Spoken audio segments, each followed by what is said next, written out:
지난 시간에 이어서 기도가 먼저입니다 라는 제목으로 오늘 말씀을 증거할까 합니다. 제목 한번 다시 한번 읽어볼게요. 같이 시작. 기도가 먼저입니다. 두 번째까지. 우리 지난 시간에 이제 기도의 중요성에 대해서 살펴봤잖아요. 그렇죠? 왜 기도가 중요하다고 했을까요? 첫 번째가 야, 이거 다 알고 계세요. 얼마나 저 훌륭한 성도님들이신 것 같아요. 그래서 제가 밖에 나가면 항상 제 자랑을 엄청 많이 합니다.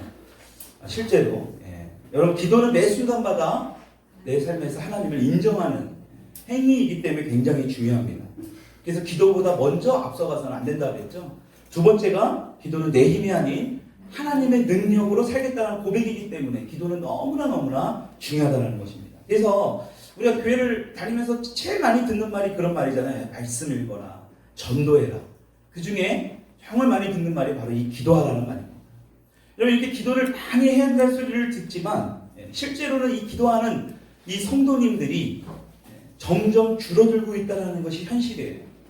사실 이 한국교회 하면 이 기도를 빼놓을 수가 없어요. 그렇죠? 우리 믿음의 이 선진들을 보면요, 이 기도를 밤에 맞도록 정말 뜨겁게 기도하고요, 정말 기도로 세운 나라라고 해도 정말로 과언이 아닐 정도로요, 과하지 않을 정도로 정말 이 기도는 이 한국교회에서 뺄래야 뗄 수가 없는 굉장히 밀접한 관계가 있습니다. 그래서 예전에 보면 기도원이 굉장히 많았어요. 그렇죠? 여러분들 부모님들이나 막 이런 분들 보면 기도원 아마 한 번이라도 안 가보신 분들이 없을 겁니다. 근데 오늘 세대에 우리 다음 세대나 우리 세대 때 보면 기도원이 뭐 하는 곳이야? 라고 물어보는 분들이 있을 정도예요. 기도원이 그 정도로 힘을 잃어가고 있습니다. 그래서 정말로 실제로 기도원을 운영하는 이 원장님들 얘기 들어보면요, 굉장히 힘들어요. 사람들이 별로 안 온대요. 이 명절 때만 되면 기도원이 막 차들이 될 데가 없을 정도로 사람들이 사실 많이 모였거든요. 근데 오늘날은 여행 가고 각자 욜로족들이 많아서 즐기는 삶들을 굉장히 많이 삽니다. 물론 그것도 중요합니다. 근데 중요한 것은 왜 이렇게 점점 기도하는 성도들이 줄어가고 있냐는 거예요. 무엇이 자꾸 이 교회 성도들이 기도하지 못하는 일들이 일어날까? 여러분, 우리가 기도하지 않아도 정말 잘 산다라는 어떤 그 생각 때문에 혹시 기도하지 않는 건 아닌가? 여러분, 그런데요, 우리의 삶을 잘 돌아보면요, 이 30년 전에 비해서는 우리가 정말 겉으로는 잘 산다라고 볼 수도 있지만 우리의 삶의 질을 잘 보면요, 결코 나아진 게 하나도 없어요. 그럼 최근에 우리가 어떤 일이 있습니까? 미세먼지 때문에 마스크 없이는 밖에 나갈 수 없는 상황들이 벌어집니다. 이제 더 심해질 거예요. 이게 웬 말이에요? 저희 어릴 때만 하더라도 무슨 마스크를 끼고 외부를 나가요. 그런 사람들은 정말 아픈 사람들이고 정말 특별한 사람들만 끼는 건데, 이제는 보십시오, 모든 사람들이 오히려 마스크를 안 낀 사람들이 이상한 정도, 그런 세상 가운데 지금 살아가고 있습니다. 그럼 또 어떻습니까? 우리 가족끼리는 어떨까요? 우리가 한가위를 맞이해서 이렇게 가족끼리도 화목하고 잘 지내고 있지만 어떤 가족들은 또 어때요? 굉장히 갈등 가운데서 싸움으로 인해서, 심지어는 막 뉴스에 나올 정도로 폭력적인 일들도 막 서슴지 않게 일어나는 일이 우리의 현재입니다. 그래서 더 이상 어떤 가족에서 일어나는 사건들이 뉴스거리가 되지 않아요. 자식이 부모를 죽였다, 부모가 자녀를 때려 죽였다, 이게 더 이상 놀랄 일이 아니에요. 이런 일들이 너무나 자주 일어나고 있습니다. 여러분, 예전만 해도 그런 일들은 진짜 이건 뉴스거리 정도가 아니라 이건 있을 수가 없는 일이지 않습니까? 근데 지금 그런 세상에 살아가고 있어요. 여러분, 지금 또 어떻습니까? 앞으로 몇 년만 지나면 우리 사람은요, 점점 일자리가 줄어들어요. 이 기계와 경쟁하는 시대가 이제 도사리는 거예요. 다 오고 있습니다. 여러분들이나 저나 그 일자리가 점점 줄어들고 있다는 거예요. 여러분, 이러한 세상, 이러한 것만 보더라도 우리가 기도하지 않아도 될 만한 세상이 절대 아니라는 것을 우리가 알 수 있어요. 오히려 지금이 더 기도해야 된다는 거예요. 우리가 더 기도에 열심을 내야 될 때예요. 그런데 정작 기도를 하기로 마음은 먹었지만 기도를 어떻게 해야 되는지 모르는 분들이 너무나 많아요. 그렇죠? 얼마나 기도해야 되는지도 모르고, 그래서 기도를 또 정말 못하는 분도 있습니다. 또 기도를 했지만 기도에 응답이 없기 때문에 어떻습니까? 굉장히 기도에 대해서 불신하는 사람도 있어요. 역시 기도는 안 되나 봐요. 여러분, 근데 오늘 이 하나님께서 우리에게 주신 이 본문의 말씀을 보면 이스라엘 선지자 누가 나옵니까? 누가 나와요? 엘리야가 나옵니다. 엘리야가 지금 나와서 어떤 모습이 나옵니까? 기도하는 모습이 나와요. 여러분, 지금 18장 전반절을 보게 되면 지금 엘리야가 혼자서 지금 450명의 바알 선지자와 맞짱을 뜨는 거예요. 혼자 1대 450명과 싸우는 장면이 나옵니다. 여러분 지금 이스라엘에는요 3년 반 동안 비가 내리지 않는 상황이에요. 가뭄이 들어있는 상황입니다. 지금 그 일 때문에 고민하고 있는 이 아합왕에게 이제 곧 비가 올 것이니까 돌아가라라고 이야기를 하고 있는 상황입니다. 여러분 그리고 나서 이렇게 격렬한 전투를 마치고 난 이 엘리야가요 갈멜산 그 산 정상에 올라가서 얼굴을 무릎 사이에 놓고 기도하는 장면이 나오는 거예요. 여러분 그리고 그렇게 한참을 기도한 후에 자신의 사안을 시켜서 바다를 보게 합니다. 그리고 구름이 있는지를 확인을 시켜요. 근데 아무 구름도 보이지 않아요. 그리고 또 한참을 엘리야가 기도하고 사안을 불러서 확인을 했지만 구름이 보이지 않아요. 이 이야기를 사안에게 듣고 또다시 기도하고 사안을 보내고 이 일을 반복을 몇 번을 했다라고 성경은 기록하고 있습니까? 7번을 했대요. 7번. 여러분 7이라는 성경의 숫자는 완벽함을 뜻합니다. 지금 이 엘리야가 똑같은 일을 지금 7번씩이나 반복하고 있어요. 똑같은 일을 7번 반복했다. 여러분 우리가 성경을 통해서 우리가 보지만 우리의 삶에 적용해 본다면 우리는 똑같은 일을 7번이나 반복하는 것이 결코 쉽지 않아요. 중간에 대부분 포기하게 됩니다. 여러분 이러한 모습을 통해서 엘리야의 기도의 능력이 나타나는 것을 우리가 볼 수 있다. 여러분 어떻게 하면 이 엘리야처럼 이 기도의 능력이 나타날 수 있는가를 오늘 좀 살펴보려고 하는데 첫 번째가 뭐냐? 기도하는 사람은 그 기도 자체에 능력이 있다는 것을 믿어야 된다는 거예요. 기도 자체에 기도의 능력이 있다는 것을 믿어야지만이 기도의 능력이 나타날 수 있다는 거예요. 그러니까 저와 여러분들이 하는 기도가 있잖아요. 오늘도 기도했잖아요. 그렇죠? 우리가 찬양 끝나고 기도했고 여러분들이 또 수요일날 금요일날 또 여러분들의 가정에서 또 직장에서 일터에서 기도하잖아요. 그 기도 자체에 능력이 있다는 것을 믿어야 된다는 거예요.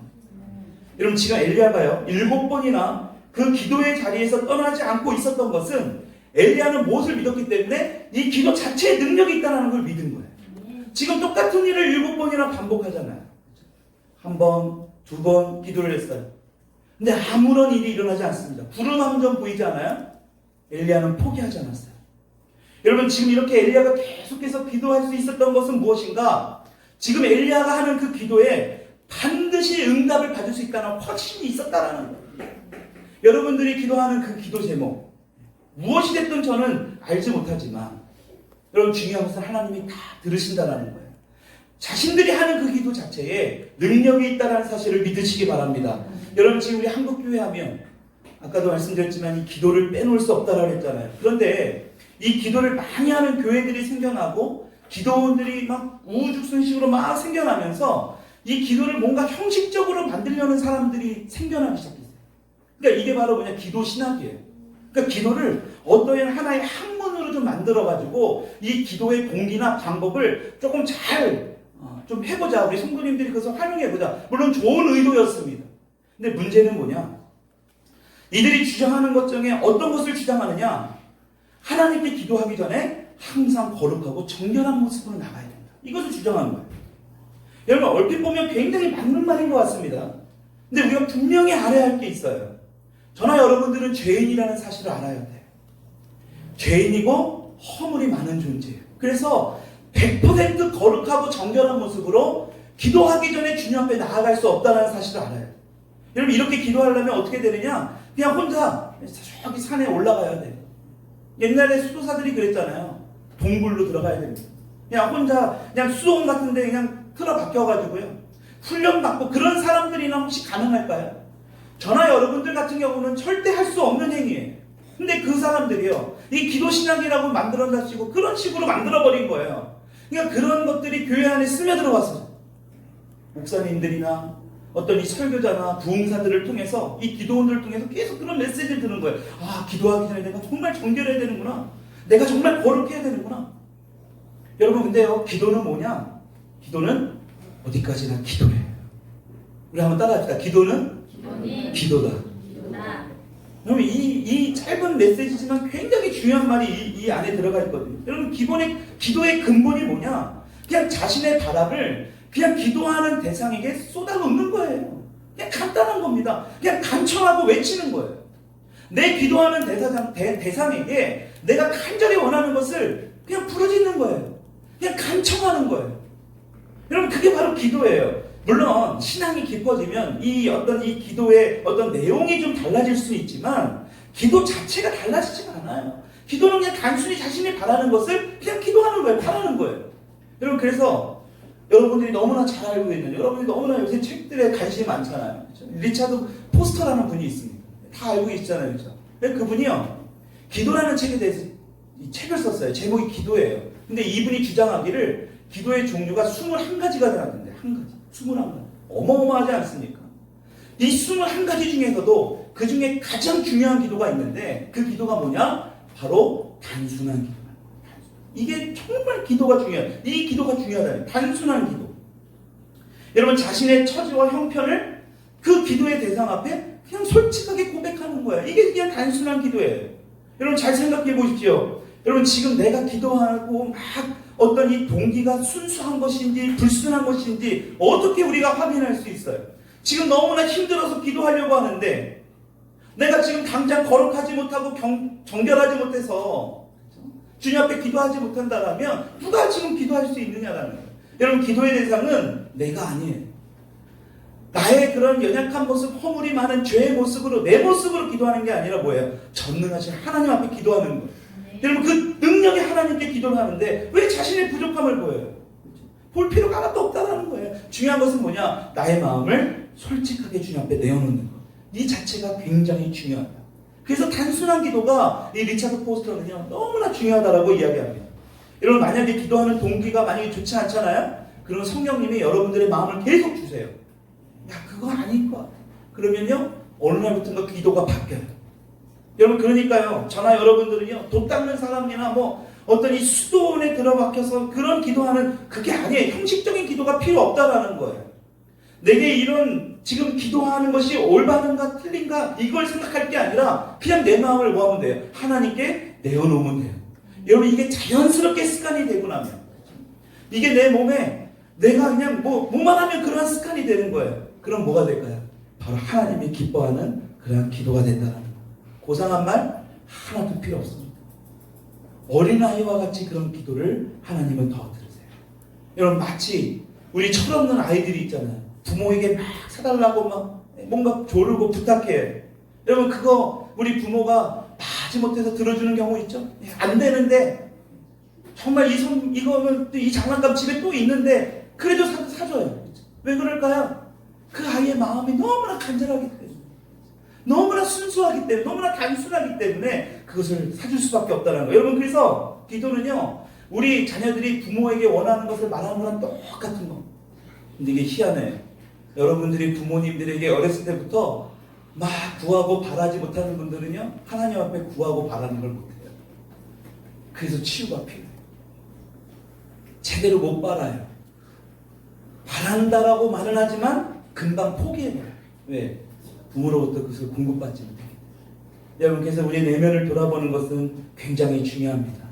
제일 중요한 것은 단순하고 솔직하게 자신의 심정을 주님 앞에 내어놓는 것. 이 기도 자체에 능력이 있다는 사실을 믿으시기 바랍니다. 여러분, 두 번째로 기도하는 그 자신이 하나님의 자녀의 권세를 가진 자라는 사실을 알고 기도해야지만이 능력이 나타납니다. 자신이 뭘 알아야 된다고요? 하나님의 자녀의 권세를 가진 자라. 한번 따라합시다. 나는 하나님의 자녀의 권세를 가진 자다. 여러분, 엘리야는요, 이 기도 자체가 능력이 있다는 것을 알았던 동시에 뭘 했냐? 기도하는 자기 자신이 누구인지를 정확하게 알았어요. 여러분, 만일 여러분들이 엘리야처럼 반복해서 기도를 했는데 아무 일이 일어나지 않았다? 아마 여러분들에게 어떤 마음이 찾아올까? 그렇죠? 이번 기도는 아마 하나님이 안 들어주시는가 봐. 역시 내 기도는 능력이 없으냐? 목사님에게 부탁해야 될 거야. 기도 잘하는 권사님에게, 집사님에게 아마 부탁해야 될 거야. 여러분, 근데 엘리야는 우리와 다르게 기도를 했다는 거예요. 여러분, 어떻게 엘리야는 지금 아무런 변화도 일어나지 않음에도 불구하고 계속해서 반복해서 기도를 할 수 있었는가? 여러분, 우리가 눈여겨봐야 할 대목이 44절에 나옵니다. 우리 44절의 말씀을 우리 다시 한번 읽어볼까요? 시작! 7번째 이르러서는 그가 말하되 바다에서 사람의 손만한 작은 구름이 일어나나이다. 여러분, 7번째 이 바다 쪽을 계속해서 바라봤다라는 그 사환이 지금 뭐를 봤다라고 지금 말하고 있습니까? 손바닥만한 작은 구름이에요. 손바닥만. 여러분 근데요 중요한 것은 이 손바닥만한 작은 구름을 사환에게 들은 거예요. 그 작은 구름이 생겼습니다. 그러니까 이르되 올라가 아합에게 말하기를 비에 막히지 아니하도록 마차를 갖추고 내려가서 서하라. 여러분 지금 손바닥만한 작은 구름을 보고 지금 왕에게 뭐라고 얘기합니까? 큰 비가 내릴 것이라고 지금 엘리야가 이야기하는 거예요. 여러분 지금 어떻게 이 말을 할 수 있었느냐? 여러분 그 이유는요 엘리야는요 기도하는 자신이 누구인지를 분명히 알았던 거예요. 어떻게 알고 있었다고요? 자신은 하나님의 자녀이고 하나님이 택하신 선지자라는 사실을 너무나 정확히 알고 있었던 거예요. 나는 세상의 자녀가 아니라 하나님의 자녀이기 때문에 나에게 그러한 권세가 있다는 것을 왕 앞에서 담대하게 선포했다라는 거예요. 여러분 그래서 우리가 찬양에도 선포하잖아요. 선포. 여러분 기도에도 선포하는 게 중요해요. 그 선포할 때 뭐를 가지고 선포해야 되느냐? 따라하십시다. 나는 하나님의 자녀다. 나는 하나님의 택하신 자녀이다. 여러분 이것을 선포해야 돼요. 여러분 저와 여러분에게도 이러한 믿음이 너무나 필요하다는 거예요. 그래서 야고보서 5장 15절에 보면 능력 있는 기도에 대해서 이렇게 말씀합니다. 우리 말씀 한번 읽어볼까요? 시작. 믿음의 기도는 병든 자를 구원하리니 주께서 그를 일으키시리라. 혹시 죄를 범하였을지라도 사하심을 받으리라. 여러분 지금 믿음의 기도가 어떻다라는 거예요? 믿음의 기도는 죄를 범하였더라도 그것을 사하는 그런 권세를 가지고 있다. 여러분 그만큼 믿음의 기도는 굉장히 중요해요. 그렇다면 어떻게 이 믿음이 실린 기도를 할 수 있는가? 손바닥만한 작은 구름을 보면서 어떻게 하나님께서 큰 비를 내리실 거라는 것을 이 엘리야는 그것을 믿을 수 있었습니다. 여러분 이것이 실제로 믿겨지려면 어떤 기도자가 되어야 할까? 여러분 성경은 이렇게 말씀합니다. 야고보서 5장 16절에 연이어서 후반절을 보면 이렇게 말씀하고 있어요. 같이 한번 읽어볼게요. 시작. 의인의 강구는 역사하는 힘이 큽니다. 기도의 역사가 크려면 뭘 해야 된대요? 의인의 강구예요. 의인의 기도예요. 여러분 이곳에 있는 저와 여러분들은 예수님을 나의 주인으로 인정하고 그분을 믿고 따르기로 결정한 분인 것을 저는 믿습니다. 아멘이십니까? 여러분 그렇다면 우리는 더 이상 죄인이 아니에요. 우리는 죄인이 아니라 바로 의인이에요. 여러분 근데 제가 이렇게 말씀을 드려도 성경에 나온 그 말씀대로 드려도 자신은 의인이 아니라고 주장하는 사람이 있어요. 목사님 저는 죄인이에요. 지금까지도 죄를 졌고 지금 여기 오기 전까지도 수많은 죄를 졌기 때문에 제 입술로 그것을 회개하지 않았기 때문에 저는 너무나 큰 죄인입니다. 어떻게 제가 의인이 될 수 있어요? 여러분 이 말을 많이 합니다. 대부분.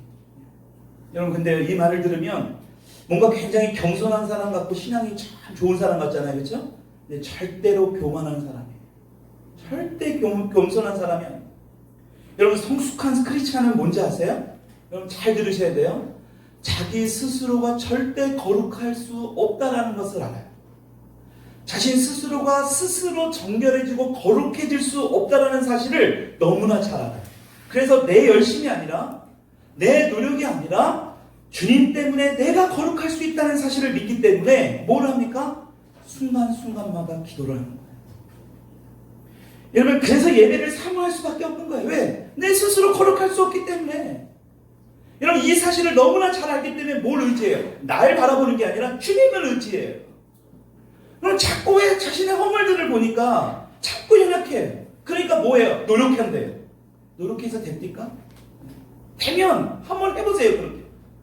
여러분 그래서 이러한 사람이 바로 어떤 사람이냐? 성숙한 그리스도인이에요.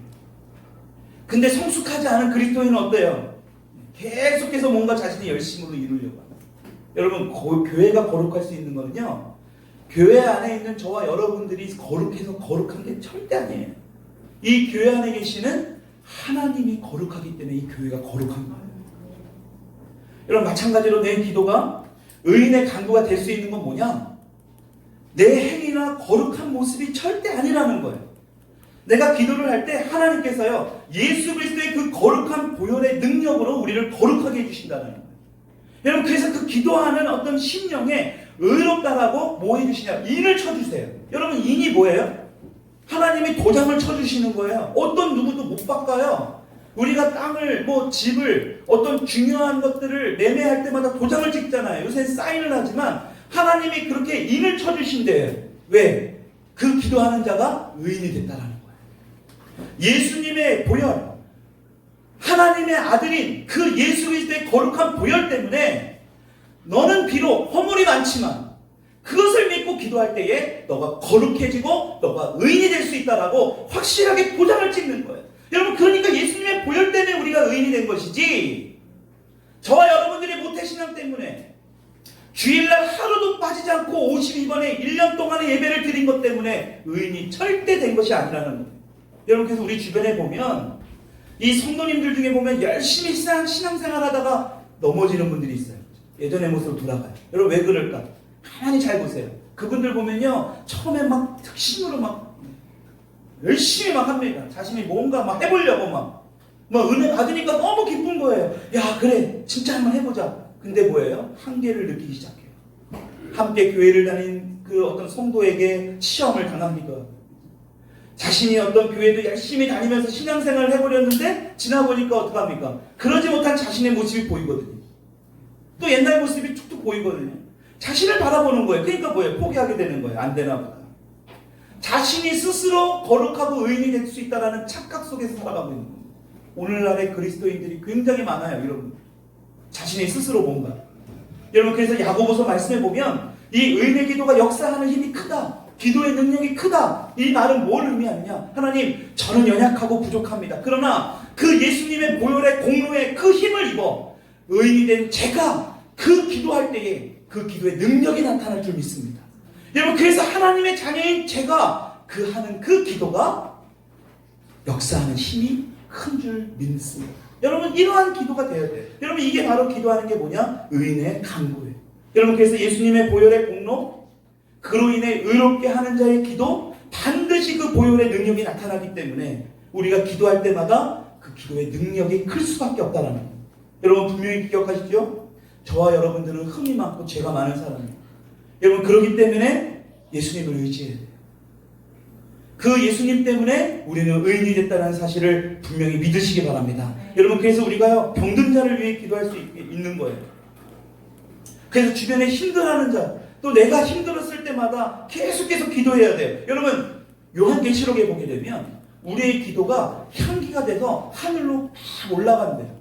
근데 그 기도가 향기로 올라가는데 금쟁반에 잠겨진대요. 담겨져. 그래서 그 금쟁반에 다 쌓이게 되잖아요. 우리 기도가 향기가 돼서 올라가서. 그러면 다 쌓이게 되면 천사가 그 쟁반을, 금쟁반을 불러 엎어버린대요. 요한계시록에 뭐라고 나오냐? 그것을 천둥과 번개와 우레로 우리의 기도에 응답을 하라. 계속 기도해요. 기도의 향기가 멈추어지지 아니할 수 있기를 주님의 이름으로 축원합니다. 기도가 계속돼야 돼요. 여러분들이 간절히 구하는 기도가 있습니까? 멈추지 마십시오. 금쟁반에 그 기도의 향기로 올라갈 때 계속해서 쌓인다는 거예요. 여러분, 이 사실을 믿으시기 바랍니다. 마지막으로 우리가 기도의 능력이 나타나려면 간절하게 기도해야 된다. 간절하게 기도해야 된다. 여러분, 어떤 기도가 능력이 있다고요? 간절한 기도. 간절한 기도. 여러분, 오늘 이 42절의 말씀을 보면 엘리야의 기도하는 모습이 나와요. 우리 같이 한번 읽어볼까요? 시작. 아합이 먹고 마시러 올라가니라. 엘리야가 갈멜산 꼭대기로 올라가서 땅에 꿇어 엎드려 그의 얼굴을, 이런 지금 갈멜산 꼭대기로 지금 엘리야가 올라가서 어떻게 기도했다고 나와요? 땅에 꿇어 엎드려서 그의 얼굴을, 엘리야의 얼굴을 어떻게 떼요? 무릎 사이에 넣었대요. 여러분, 이런 자세가 나올 수가 과연 있을까요? 여러분들은 뭐 될지 모르지만 저는 이 배가 나와서 그런지 안 되더라고요. 이 머리가 무릎 사이에 안 들어가요. 여러분, 근데 중요한 것은 기도가 간절해지면 저는 무릎 사이에는 들어가지 않을지 모르겠지만 제 고개는 숙여지더라고요. 기도할 때 정말 간절하게 기도하다 보면 제 고개가 점점 숙여지는 경우를 너무나 많이 봐요. 왜 그럴까요? 간절해진 거예요. 간절해진 거예요. 여러분, 이 사실을 아십니까? 우리의 몸이 영의 악기래요. 여러분들의 몸이 영의 악기예요. 그 말은 뭐냐? 우리의 영으로 인식되어지는 것들이 우리의 몸을 통해서 나타난다는 거예요. 우리의 영으로 인식되는 것들이 우리의 몸을 통해서 나타나게 된다. 여러분, 그래서 우리가 찬양을 하다 보면 나도 모르게 막 박수 치잖아요. 그게 영에서 인식을 하니까 우리 몸에서 반응을 하는 거예요. 어떤 분들은 찬양하다 막 눈물 흘립니다. 왜 그럴까요? 영에서 인식하니까 몸에서 반응을 하는 거예요. 여러분, 그래서 우리의 몸은 영의 상태를 보여주고 있다라고 해도 틀린 말이 아니에요. 여러분, 마찬가지로 영이 간절한데 몸이 그 간절함에 반응을 하지 않으면 어떨까요? 영이 막 간절해요. 근데 막 간절하지 않아. 그러면 그 영은 식어져요. 간절했던 영이 식어져 버려요. 그러니까 여러분들 마음 가운데 막 은혜 입어서 막 기도하길 원하는데, 막 찬양하고 박수치길 원하는데 내가 몸에서 그걸 반응을 안 해. 옆에 사람 의식하고 막 눈물이 나는데도 막 꽉 참는 거야. 그러면 어떻게 되느냐? 우리 안에 있는 영이 식어지기 시작합니다. 여러분, 그래서 기도가 간절하면요, 내가 편안하게 앉아서 기도할 수 없게 돼요. 의자에 내려오게 되고 무릎을 꿇고 기도하고 막 눈물을 흘리면서 기도할 수밖에 없다는 거예요. 여러분, 그런데 기도가 간절한데 몸이 반응을 하지 않는다? 여러분, 죄송하지만 아직 간절하지 않은 거예요. 아직 절대 간절한 게 아니에요. 여러분, 내 안에 있는 영이 간절한 마음이 들어서 무릎을 꿇고 기도하고 싶은 마음이 들 때가 있습니까? 여러분, 믿음을 가지고 한번 무릎을 꿇어보세요. 그때부터 어떤 일이 벌어지느냐? 여러분들의 두 눈에 폭포수 같은 눈물이 쏟아져요.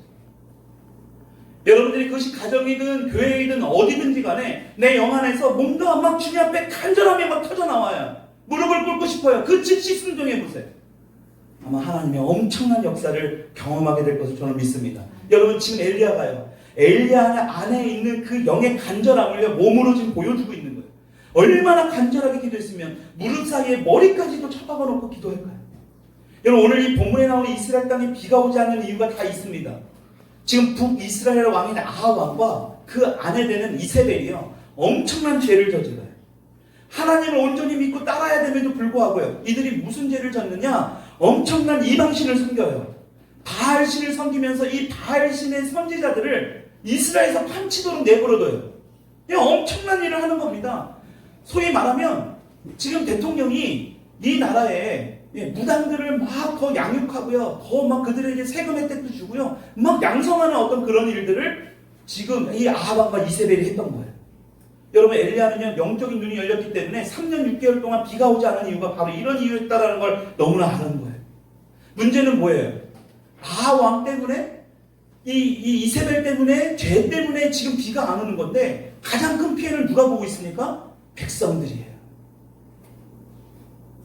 내가 죄를 짓는 것으로 끝나는 게 아니라 여러분들의 자녀가 고통당할 수 있다는 사실을 아셔야 돼요. 여러분, 이 메시지를 통해서 분명히 아셔야 돼요. 아합왕과 이세벨에서 끝나는 게 아니에요. 여러분, 아합왕은요, 굉장히 괴로웠어요. 3년 6개월 동안 비가 안 오는데. 여러분들이 그러한 죄를 지면 여러분들의 자녀가 괴롭힘을 반드시 당해요. 여러분, 이렇게 엘리야는요, 이 3년 6개월 동안 이 아합왕의 죄 때문에 아무 죄도 없는 이 백성들이 고통당하는 걸 보면서 굉장히 괴로웠어요. 그래서 간절한 기도를 한 거예요. 여러분, 하나님 그냥 내 기도 들어주셔도 되고 안 들으셔도 되고 이런 기도가 아니에요. 여러분, 이런 기도는요, 절대 능력이 나타날 수 없어요. 그래서 간절히 기도해야 된다는 거예요. 여러분, 야고보서 5장 17절에 엘리야에 대해서 이렇게 말씀하고 있습니다. 같이 한번 읽어볼게요. 시작. 엘리야는 우리와 성정이 같은 사람이로되 그가 비가 오지 않기를 간절히 기도한 즉 3년 6개월 동안 땅에 비가 오지 아니하니. 여러분, 다른 성경에 보면 엘리야가 우리와 성정이 같은 사람인데 이 의미가 뭐냐? 우리와 똑같은 사람이로되. 우리와 똑같은 사람이 바로 엘리야예요. 우리도 똑같이 엘리야처럼 기도하지 않습니까? 여러분, 근데 우리에게는 아무 일도 일어나지 않습니다. 성정이 같은 사람이고 그도 기도하고 우리도 기도하는데 우리에게는 아무 일도 일어나지 않아요. 왜 그럴까요? 제가 오늘 이 말씀을 준비하면서 깊이 묵상했어요. 결정적인 차이, 바로 간절함입니다. 우리에게는 간절함이 없어요. 아주 작은 어떤 아주 별 볼 일 없는 차이인 것 같지만 이 작은 차이가 엄청난 역사가 나타날 수 있다는 거죠. 이 간절함. 저와 여러분들에게 기도할 때 이 간절함이 있습니까? 머리를 무릎 위에 꼭 집어넣고 기도하라는 게 아닙니다. 이 엘리야와 같은 그런 간절함으로 기도를 하느냐라는 거예요. 여러분, 그 간절함으로 하겠다는 의도가 뭘까요? 의지가 뭘까요? 기도하는 자리에 나오는 거예요. 여러분들이 사업장에서 기도하겠다는 그 장소에서 기도해야 되는 거예요. 매일마다 큐티하기로 마음먹은 그 장소에서 큐티를 보면서 기도하는 거예요. 그게 간절함이에요. 근데요, 우리 대부분은 바쁘다는 핑계로, 여러 가지 일 때문에 이런 이유로 간절함이 없어요. 그리고 결과적으로 뭐예요? 하나님께 기도했는데요. 안 돼요. 하나님이 안 이루어주시려나 봐요. 아니, 되려면 되고 말라면 말고. 그럼 기도의 능력이 나타날 수가 없는 거예요. 힘이 없는 겁니다. 여러분, 다시 한번 따라 하십시다. 간절함에는 기도의 능력이 나타납니다. 간절할 수 있는 저와 여러분들이 되기를 축원합니다. 엘리야에게는 이런 간절함이 있어요. 오늘 말씀을 정리합니다. 어떻게 엘리야처럼 기도의 능력이 나타날 수 있다고요? 첫 번째, 기도 자체에 능력이 있다는 사실을 믿어야 돼요. 단순해요, 그냥 기도 자체에 능력이 있다는 거예요. 두 번째가 뭐라고요? 하나님의 자녀에 된 그 권세를 가진 자가 기도한다. 내가 바로 하나님의 자녀의 권세를 가진 자다. 그 기도를 이루실 분이 바로 하나님이시다. 이것을 기억하라는 거예요. 마지막으로 어떻게 하라고요? 절실하고 간절하게 기도해요. 기도해 주셔도 응답해 주셔도 그만, 안 해주셔도 그만, 이게 아니라 간절하게 기도할 때 하나님께서 이 기도의 응답을 통해서 저와 여러분들에게 이 땅에서도 풍성한 삶을 살아갈 수 있는 저와 여러분들이 될 수 있기를 주님의 이름으로 축원합니다.